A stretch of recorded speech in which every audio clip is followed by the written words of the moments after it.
So remember when it felt like the middle of May? About that. We have to pay the piper today, and we have certainly been doing that with temperatures falling through the afternoon and that quick hit of snow also now exiting to our south and east. Low temperatures tonight in the single digits above zero to around 10 degrees. But that's without the wind chill. Highs tomorrow, 20s and 30s to the east. We do get into the 40s out west. And as quickly as this cold air gets in here, it's out. We'll talk about the rest of your 7-day forecast coming up. But until then, First at 4 starts right now. Live from KELOLAND Media Group. KELOLAND News, First at 4. A Sioux Falls man is behind bars after threatening to shoot police. What we know about the incident. Plus, addressing concerns at the southern border with Mexico. How changes to the asylum program could impact Minnesota farmers. And later, a family dominating the foosball competition stage. Why the family fell in love with the game. Good afternoon, and thanks for tuning in to First at 4. I'm Don Jorgensen. And I'm Kelly Volk. Things are getting back to normal in a central Sioux Falls neighborhood following an hours-long standoff a couple of blocks from Lowell Elementary. Police say they were serving a warrant when a man threatened them with a gun. At that point, police surrounded a home on Duluth Avenue and shut down several streets.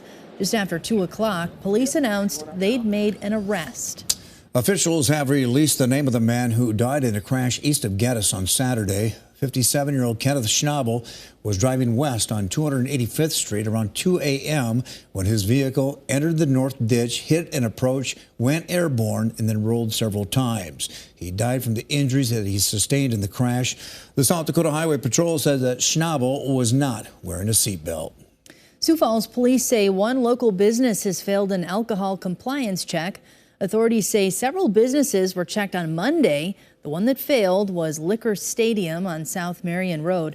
An employee was issued a summons for selling alcohol to a person 18 to 20 years old and given a court date. Well, businesses that grow, test, and sell medical cannabis in South Dakota could soon lose some legal protections that voters put into state law 3 years ago. State legislators are considering whether to allow law enforcement to inspect, search, seize materials, or prosecute dispensaries, as well as facilities that grow, manufacture, or test cannabis.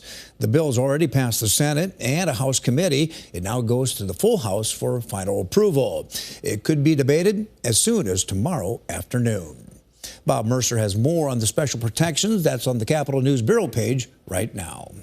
Well, it's winter again out there. It is something. I went over to Mitchell today, and it was a little dicey on I-90 for a while. The winds were the biggest problem, madam. Yeah, that's been the big concern. Not necessarily the amount of snow. In general, that's been an inch or less in many locations, but the fact that this snow has been whipped around by some pretty strong winds. And of course, we also do have to address the elephant in the room, and that has been the free fall down the thermometer compared to yesterday. So just as a recap, these were our high temperatures yesterday, around 6 p.m., give or take. Notice all of the record high temperatures that were set. We were in the 60s and the 70s, a few locations out in the 50s.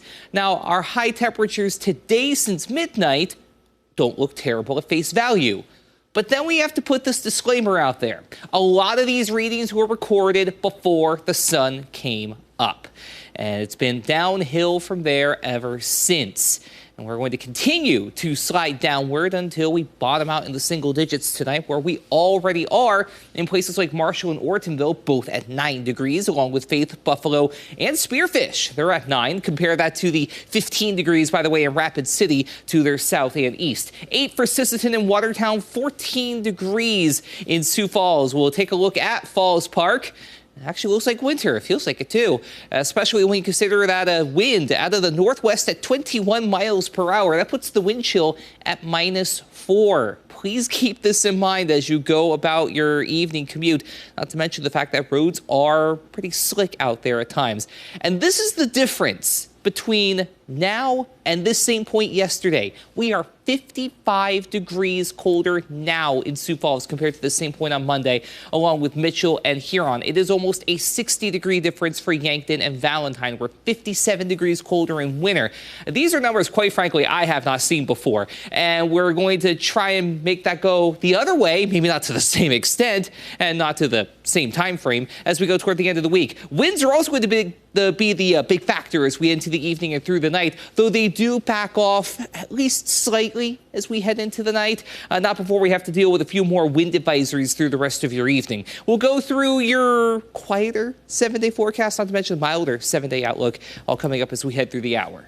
Okay, thanks a lot, Adam. President Biden is considering using executive powers to address the crisis at the border.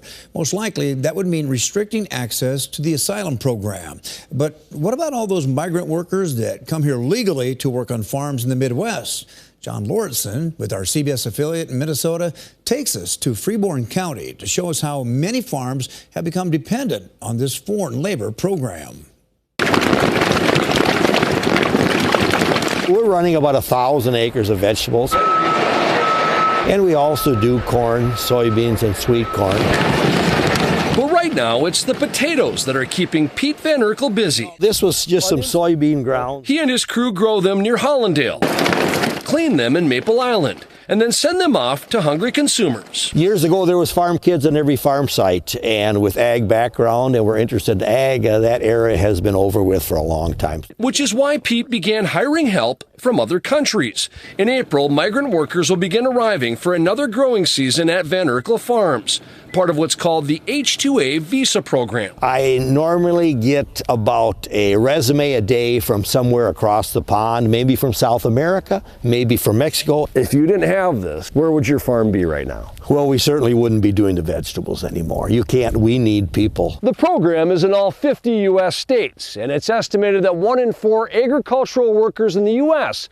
is now part of the H-2A visa program. A percentage that Mary Garcia believes will continue to grow. They simply cannot find enough U.S. workers to fill their seasonal temporary need. Garcia is with the Department of Employment and Economic Development. She says H-2A workers receive a wage set by the government, and it's up to the farmer to supply them with transportation and housing, all of which is inspected by the state. The land is still the same amount of land, but there are fewer people to farm it. Garcia says in 2019, about 300 Minnesota farmers applied for the H-2A program.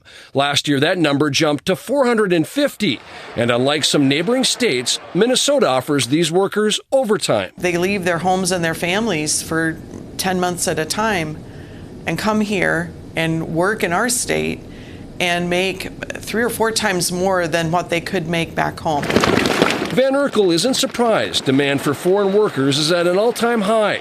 He also views this as a food security issue. Without the help, he believes the food supply would shrink significantly. We need people. We can talk automation, which we're always open to, but you still need people in our industry. In Freeborn County, with photojournalist Tom Avilas, John Lauritsen, WCCO News. As part of the program, Van Urkel has to prove that he can't find enough local workers before that he can bring in foreign help. H-2A covers temporary ag labor. H-2B visa cover temporary non-agricultural labor like landscaping. The number of applications for that program has also increased significantly over the past 5 years.